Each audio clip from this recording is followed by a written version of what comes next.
മത്തായിക്കൊക്ക ഭാഗത്ത് ദേശീയപാതയിൽ രൂപപ്പെട്ട വെള്ളക്കെട്ട് മാറ്റി ദേശീയപാത അതോറിറ്റി. ദിണ്ടിഗൽ കൊട്ടാരക്കര ദേശീയപാതയിൽ മത്തായിക്കൊക്കയ്ക്ക് സമീപം റോഡിൽ വെള്ളക്കെട്ട് രൂപപ്പെട്ടിരുന്നു. കഴിഞ്ഞ ഒരാഴ്ചയായി പെയ്ത കനത്ത മഴയിൽ റോഡിൽ വെള്ളക്കെട്ട് രൂക്ഷമായിരുന്നു. ആയതിനാൽ തന്നെ ഒരു ഭാഗത്തുകൂടെയാണ് വാഹനങ്ങൾ സഞ്ചരിച്ചു കൊണ്ടിരുന്നത്. ഇത് അപകട സാധ്യത കൂട്ടിയിരുന്നു. മുൻപും സമാനമായ രീതിയിൽ ഈ പ്രദേശത്ത് വെള്ളക്കെട്ട് രൂപപ്പെട്ടിരുന്നു.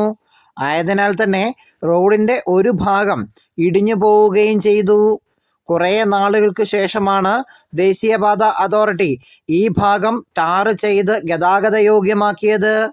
ഈ മഴക്കാലമായതോടെ വീണ്ടും ഈ പ്രദേശത്ത് വെള്ളക്കെട്ട് രൂപപ്പെട്ടിരുന്നു.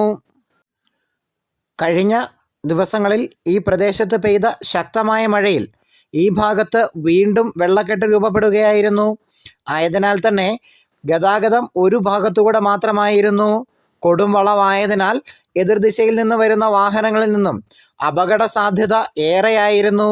ഇതേച്ചൊല്ലി നാട്ടുകാരുടെ ഭാഗത്തു നിന്ന് വലിയ പരാതികളും ആക്ഷേപങ്ങളും ഉയർന്നു. ഇതിൻ്റെ അടിസ്ഥാനത്തിൽ പൊതുമരാമത്ത് വകുപ്പും ദേശീയപാത അതോറിറ്റിയും ഈ പ്രദേശത്തെ വെള്ളക്കെട്ട് നീക്കം ചെയ്യുന്നതിന് ആവശ്യമായ ഇടപെടൽ നടത്തി. വെള്ളക്കെട്ട് ഇപ്പോൾ പൂർണ്ണമായും നീക്കം ചെയ്തിട്ടുണ്ട്. ആയതിനാൽ തന്നെ അപകട ഭീതിയും ഒഴിവായിട്ടുണ്ട്.